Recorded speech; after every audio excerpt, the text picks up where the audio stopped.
Nabi zaman Sugeng di akhir hayatnya itu sering ngendikan tentang al-fitan, tentang tragedi utawi prahara. Itu banyak riwayat yang bahkan Nabi itu pernah ngendikan saya dan kejayaan Islam itu hanya berumur 36 tahun. Itu sampai menghitung periode 36 tahun. Juga banyak riwayat yang bahkan secara detail saya mencium turba di mana nanti cucuku terbunuh di situ. Apa kamu gelisah Muhammad? Iya. Kata Jibril, jika kamu mau saya tunjukkan di tanah mana nanti cucumu akan dibantai. Itu riwayat jauh sebelum Said Husain dibantai di Karbala. Termasuk riwayat-riwayat yang se-ekstrim ini. Jadi ini kan terus ngaji kalau tinggi-tinggi bahwa nanti pada akhirnya sing mubun rokok itu rawung dolim tok, termasuk kita-kita sing soleh. Jadi sempat masuk swarga. Wong pontok haudun Nabi berarti mendekati napa? Swarga. Bahkan bagian riwayat haudun Nabi itu fil jannah. Makanya kalau ini cerita, ini amun salah paham tuh. Orang Khawarij itu soleh-soleh wong. Justru karena kesalehannya itu melahirkan tragedi dalam Islam. Karena solehnya itu kemudian mengharamkan barang yang mubah, mewajibkan barang yang sebetulnya hanya sunnah. Penyakit wong soleh mesti begitu. Ane jajal awet ke itikaf ning masjid seminggu, soleh seminggu. Enggak metu es perpal perempuan, wong amin jagongan ning omah. Ora eling pengen. Padahal eling pangeran iso ning omah iso ning dalan. Cuma dekne selerane kan ilinge ning masjid. Wong itikaf seminggu kok gegere kak. Enggak kada. Enggak kowe seneng pengajian ya ngono. Wong ini ora seneng ngaji sing teko kok wong limo. Gelem dijak apik ta ora? Padahal ning omah ngurmat anake ya apik. Paham ya? Neng pasar dagang rumah anak putu ya. Cuma APM kan kiai dari pelepak-pelepok di masjid. Tapi gara-gara pelepak-pelepok di masjid seminggu gegere tengah. Terus menfonis orang lain. Wah kata. Jadi sebentuk kesalehan itu pasti melahirkan tragedi. Itu tadi, kamu iktikaf di masjid seminggu saja. Kamu akan janggal sama orang-orang yang berkeliaran di jalan-jalan. Hanya kamu anggap tidak sebaik kamu. Apa dengan Tuhan kalau di jalan-jalan terus? Kamu nyai di satu daerah yang ngaji 10-20. Nanti kamu kecewa. Orang sini gak seneng ngaji, gak seneng kebenaran, gak seneng kebaikan. Padahal orang yang di rumah mungkin ngerawat anaknya juga ibadah. Gitu guys. Ngerawat keluarganya juga ibadah.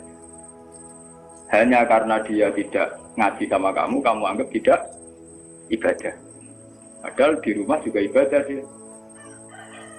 Nah ini orang Khawarij dengan background kayak itu paling mudah begitu. Sehingga orang-orang ini nanti ketika sudah sampai ke surga, kemudian ketemu Nabi, kata Nabi mau disampaikan ke haudun Nabi.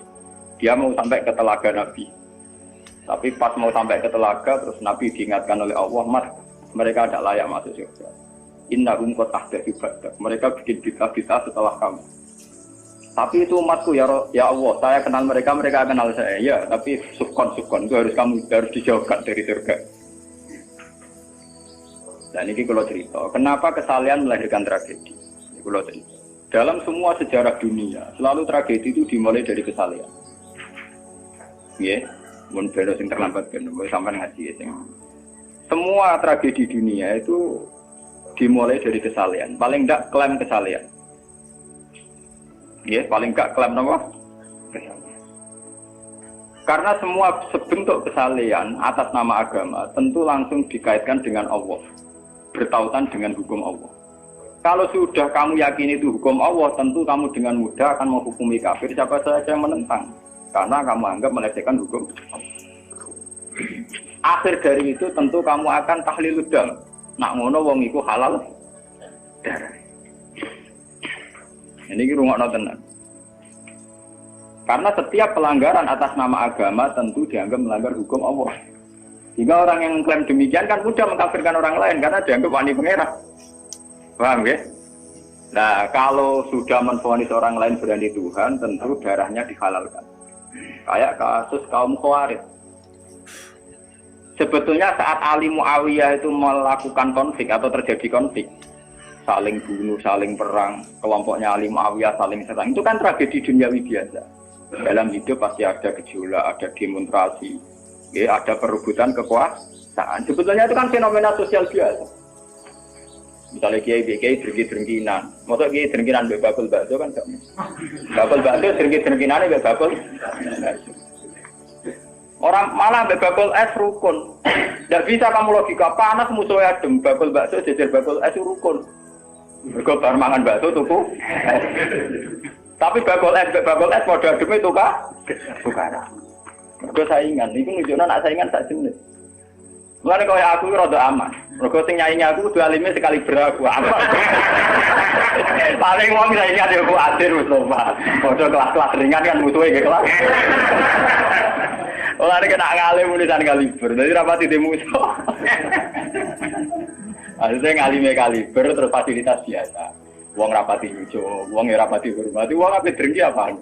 Wong kula yo mak turu temangsang ning kos drengkeni apa? Mun kula elmoni ya, jadi wong rapati drengki mun kula elmoni. Dadi ngalime kaliber fasilitas biasa. Wah aman. Lha kok saiki.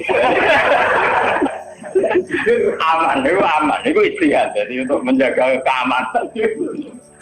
Ngalih merah kali pernah di wong nyucup, wong dobar. Itu mesti wong mencep. Ngalih memsepi, kok wong dobar itu gegere. Gak karuan. Ini itu termasuk strategi ngadepi apa prahara. Artinya sakit si elmoni. Sebenarnya secara istihad itu bisa apa? Bisa jadi. Lalu kulon biasa mama-mama tenggelam kulon mereka ngumbal be anak kulon. Enggak, nggih biasa ana mobil direm ke semua enggak bareng kulon. Kak, lagi benefit. Kulon betul mobil. Nah, udah umat muter berang-berang. Nah itu memang gitu ya, karena kita trauma dengan sejarah. Ketika Khawarij meyakini Ali melahirkan sulmatan fiddin, melahirkan pencitraan agama. Salmatan fiddin atau sulmatan fiddin itu pencitraan agama. Muawiyah juga dituduh demikian, salmatan fiddin. Akhirnya orang Khawarij lewat kelompoknya itu ada sekelompok orang yang ditugasi membunuh Ali, ditugasi membunuh Muawiyah, dan ditugasi membunuh Amr bin As di Mesir. Semua tokoh-tokoh besar Islam itu melahirkan tragedi Islam, harus dibunuh semua. Itu yang keputusan gitu tuh lewat kesalehan. Mereka orang-orang soleh, orang-orang khusyuk, senang iktikaf, senang zikir. Dia punya keputusan sing lahirno tragedi dalam Islam. Makanya kamu jangan kaget, kenapa di Irak itu banyak perang saudara, di Mesir, di Sudan, di Khartoum, di Darfur, di Somalia. Itu kalau sudah perang berani mati, karena mereka mengatasnamakan agama. Nah, kalau agama berarti merasa dia punya titah Allah, titah Tuhan. Sehingga kelompok lain, ya orang Sunni, Bantai, Syiah, Ahmad itu biasa. Makanya kita disyukur, kalau bolak-balik kita harus syukur sebagai bangsa Indonesia. Bangsa Indonesia di filosofi berdoluri, soalnya bergemeng-gemeng ngelas yang menduri, orang terus ini itu syukur jadi wong Jawa. Cari rasa cocok, es mau grudal, misalnya rasa-rasaan kiai beda partai yang mau grudal, bagus sekali. Karena ada sampai pembunuhan. Paling banter sing dikisi pelatihan ngirim tarmihim. Ayo tak pikir ramalan gini, tak pikir kode ramalan tidak. Ya paling misalnya mati dikisi yang ngeluh sidik-sidik. Orang anti mati. Paham? Semenjak itu tragedi itu tidak dimulai dibunuh non-Muslim, tapi dibunuh orang Islam. Semenjak peristiwa Ali Muawiyah. Dulu Umar itu matinya masih keren. Umar itu dibunuh oleh seorang Yahudi, Abu Lulu, seorang Majusi, Abu Lulu al-Majusi. Era Utsman banyak riwayat mengatakan yang membunuh itu banyak yang tidak Islam. Tapi era Ali, Muawiyah sampai Said Husain itu yang membunuh orang Islam semua. Bahkan sulahahum, orang-orang yang kategorinya soleh.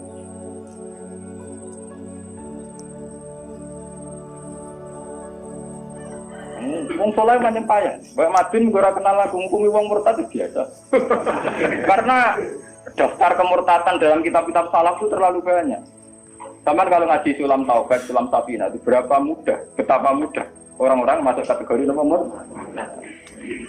Mungkin pondok kula rata terus ajaran. Wah ada sing kiai tanglet kula Gus kok mboten nglebokno ajaran iki pondok jeneng. Lagi bantah aku kok takok. Nak bantah, ya bantah-bantah, nak takut tak jawab. Ini umum kalau perhitung dong, itu memang resiko. Resiko ada takfir. Bukan kita yang salah, kita kalau tidak punya khazanah banyak itu resiko. Jadi kalau baca kitab gitu itu harus punya khazanah yang lain yang apa? Banyak. Sehingga tidak mudah mentakfirkan orang atau memurtadkan orang. Semenjak Ali Muawiyah tragedi, karena kelompok-kelompok soleh itu menvonis Ali itu murtad atau Muawiyah itu murtad, kemudian diteruskan, kalau gitu halal darahnya, akhirnya dibunuh. Ali ya dibunuh, Muawiyah ya seringkali mengalami percobaan dibunuh. Jadi kalau kan nanti cerita tengah sini, jadi Ali hasil dibunuh, yang Muawiyah sebetulnya subuh itu juga dibunuh, tapi pas itu Muawiyah meriang, yang imami itu wakilnya, sehingga yang dibunuh wakil. Mulane kalau boleh baca cerita, ning tinggon nek wong kesolen mesti pintu-pintu. Wong kuwaris sih pintu-pintu. Wong ngongkon killer, ngongkon pembunuh bayaran kok tarife ngene to. Lah Muawiyah ku sapa? Pokoke sing imami subuh. Ora disifati ciri-ciri spesifik mboten, pokoke sing imami subuh. Lah Muawiyah subuh priya. Nomor wong imam ya dipateni.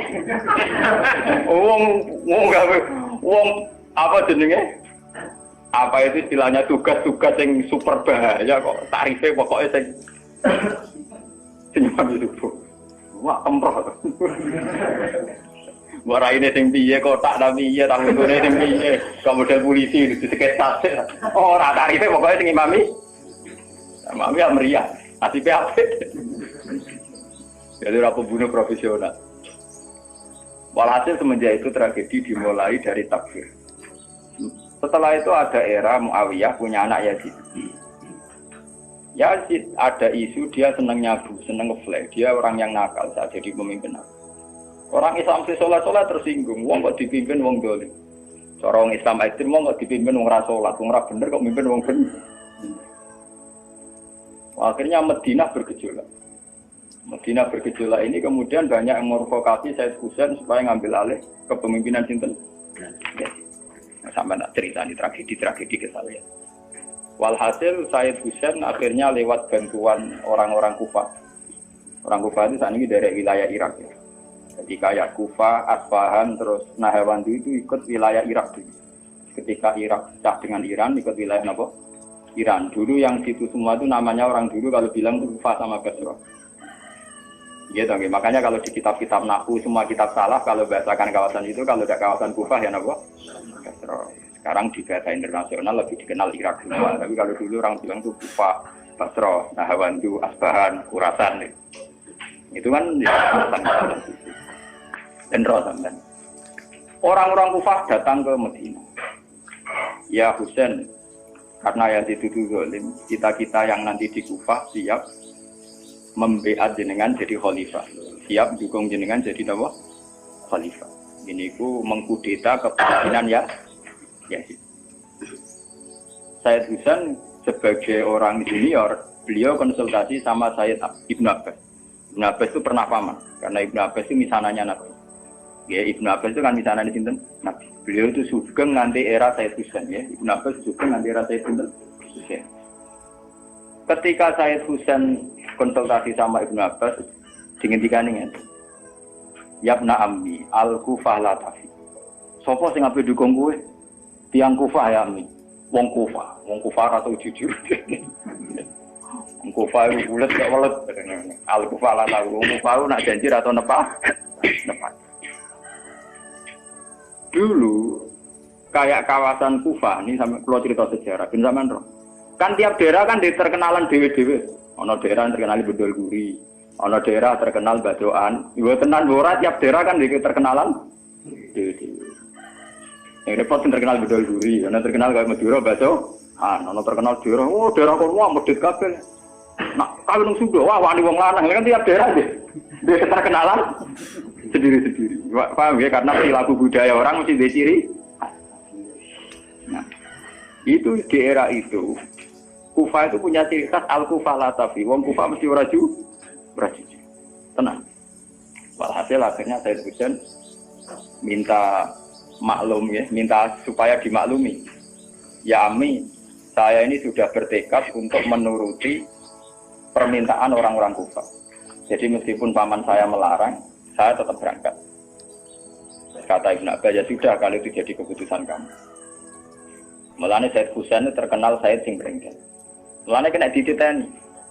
Sayyid sing turunan Husain niku rata-rata brengkel-brengkel. Enggak, kados orang Iran itu rata-rata Sayyidnya Husain. Kados Abdul Qadir, kados Sayyid Muhammad itu Al-Hasan. Makanya kalau Sayyid Muhammad itu Al-Hasan rata-rata karena Sayyid Hasan dulu itu yang punya keputusan amul istima. Jadi tidak mau perang. Sehingga era Sayyid Hasan yang dikatakan amul istima. Tahun bersatunya umat. Era Husain betul. Walhasil wala-wala cerita Sayyid Husain kersok dibawa orang Kufah menuju Irak. Pas sampai Karbala. Terus Sayyid Husain bilang gini sama pengawal-pengawalnya, ini sampai mana? Ini Karbala ya Husain. Saya Husain hadihi karobun wabala. Ini karobun, kesusahan wabalaun dan tragedi ujian. Delalah pasukan yang dikirim Yazid bunuh Sayyid Husain ya pas dimudi Karbala. Dan itu yang diperingati orang Syiah di 10 Muharram yang disebut tragedi Karbala. Makanya bendera-bendera Syiah itu tulisannya ya Husain karena orang Syiah meringati hari meninggalnya Husain itu jadi hari suci betul. Dari besarnya orang Syiah itu hari tragedi Kabupaten Sinten Husain yaitu di Karbala. Nah kemudian versi cerita itu bulat. Kalau versi Sunni karena sini model Kiai Indonesia, model versi Husnudzon. Itu jari ini pengawalnya Muawiyah itu tidak disuruh bunuh, disuruh konsultasi saja. Cuma mereka overacting bunuh. Sehingga dalam keyakinan Sunni bahwa Yazid itu tidak dosa-dosa amat karena tidak nyuruh nama.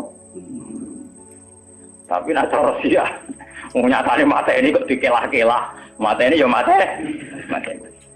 Wah semenjak itu lahirlah kelompok Syiah besar-besar. Siapa yang berbau Yazid, berbau Umayyah harus dibunuh. Kemudian dendam ini dijilmakan menjadi kelompok besar di dunia, ini Syiah. Nanti sama. Syiah itu nak muji-muji kaya-kaya agama itu dimulai Husain. Yes. Wes ngono Husain belalah bin Ali. Di Nabi Muhammad, idola sentrale Ali, terus yang dianggap kesatria prajurit napa? Husain. Sehingga agama versi Syiah itu ya 3 itu. Muhammad, Husain, Ali. Karena referensi agama Syiah itu hanya ini. Ali zaman sugengnya Nabi ya terkenal pahlawan perang, terkenal kesatria perang. Husain ya kesatria perang. Sehingga orang Syiah tidak punya rujukan kecuali sejarah kesatriaan. Ngadepi Musa wani mati, kata Iran saat ini Ahmad Benedek, itu orang Iran perasaannya begitu, ngadepi Musa ya mati, wani mati. Itu perasaannya ahli sunnah, karena ahli sunnah idola no sahabat sing kuno ya idola, yang ora jelas ya napa idola. Wah kira sahabat macam-macam, jale madung idola no sahabat topo sing nak ono perang ngirim. Terus Mustafa idola no topo sing ora jelas penting itikaf. Itu kelebihannya Sunni karena ngakui semua sahabat jika perilakunya variasinya banyak. Lho tenan iku boten kuyon niku. Karena variasi idolanya napa? Banyak. Jika orang Sunni bentuke ubit-ubit. Mung sendak kebet. Mung sendak kemana sing ngene. Oh pengamat itu ngamati salat ngono paling pusing, kok ana sing standar. Salate Muhammadiyah, PKS, Salafim di standar. Carane ngono pusing. Dia ini terkenal alim. Allahu Akbar. Ana sing watlak Allahu Akbar. Allah.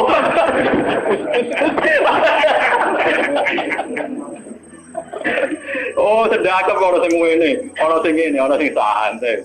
Ana sing lambene ngancing nono selik. Karena orang Sunni terlalu banyak tokoh idola, karena keyakinan Sunni semua sahabat itu layak diikuti. Iku mbok barokah laknat kowe keyakinane wong Sunni iku semua sahabat layak napa? Diikuti. Sahabat macam-macam, akhirnya wong Sunni macam-macam. Itu beda dengan Syiah. Sentral sejarahnya di Husain. Husain sebagai martel perang atau kesatria perang. Ali terkenal Al-Qarrar, orang yang reputasinya juga tentang nama. Jika dalam terminologi Syiah itu tidak ada istilah bil hikmati wal mau'izatil hasanah, sing sabar ngadepi Musa sing santun ora mahal tuh Jawa niku. Paham ya? Sampeyan ngerti kenapa sih acara berpikir demi nek Sunni mboten. Mau kiai iku dhisik ning daerah Abangan. Mujite sik letong ora males. Malah dungo. Wah cerita seputar rawani tok.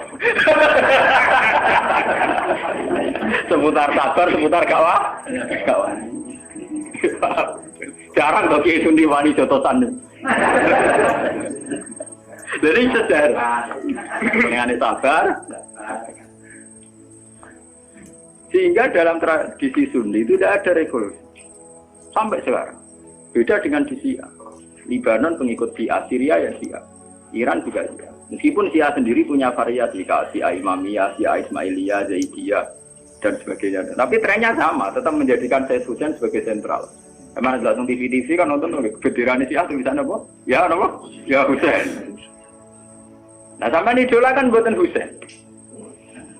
Idola Hasan. Sayyid Hasan itu rasa seneng perang. Tapi semua ya kok. Jadi ya Pak Kiai Jawa perang barang. Gerwapan titik, nopo poli. Ya, jadi sejarah berulang. Ya apa-apa. Jadi perang repot. Mau yang mirip perang. Cerita. Bon akhirnya setelah era Yazid, kemudian ada dinasti-dinasti. Kemudian era Yazid karena bin Muawiyah disebut dinasti Umayyah.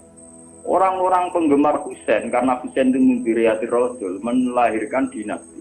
Jadi disebut dinasti Fatimiyah. Sebenarnya dinasti Fatimiyah itu bukan dinasti turunan Husain, karena saking cintanya ke Husain mengatasnamakan dinasti apa? Fatimiyah. Ada perang. Hasil wala-wali zaman nanti dinasti Fatimiyah itu kuasa. Ketika kuasa sempat bikin Al-Azhar. Jadi Al-Azhar dulu itu barokahnya dinasti Fatimiyah. Al-Azhar itu dari kata Fatimah Zahra. Af'al tafdilnya Zahra itu Al-Azhar. Kayak Hasna, kalau mu'anat kan Hasna. Kalau bahasa Arab untuk af'al tafdil Al-Ahsan. Jadi kalau Zahra berarti menjadi Azhar. Itu karena bahasa saja kayak Hasna mu'anat, kalau Ahsan untuk af'al tafdilnya. Jadi kalau Zahra jadi apa? Azhar. Jadi kata Fatimah Zahra. Ya sudah begitu. Artinya semenjak tragedi Ali Muawiyah itu kemudian orang Islam itu sudah perang terus sama Islam terus. Ya, dinasti Umayyah, digusur Abbasiyah, Fatimiyah terus begitu. Sampai terakhir di Seljuk kayak zaman era Bauddin Leng, Timur Leng dan sebagainya. Kemudian agak bersatu saat terjadi perang salib, yaitu disatukan oleh kepentingan melawan Pangeran Philip dari Prancis dulu saat menyerang Baitul Maqdis. Itu ada perang salib satu yang dipimpin Salahuddin Alaihi. Itu mendingan karena ada musuh. Nanti kadang musuh itu dibutuhkan oleh dari Sayyidina Imam Syafi'i ngendikan musuh yang berpikir lebih apik di bang konco. Kau konco pun arah musuh tukaran musuh itu kancane dhewe. Mana sajane partai-partai Islam kudu dhewe musuh bersama. Malah sebagai partai-partai dhewe Islam kalah. Islam jadi mesti. Kalau di Indonesia dijajah Belanda ya sepakat. Pokoknya sementing Londo diusir. Beda agama, beda partai musuh Belanda. Jadi rana Belanda, rana Jepang ya usir-usiran. Itu sejarah. Mulai dulu trennya sejarah begitu. Nah, semenjak itu sudah disebut fitnah.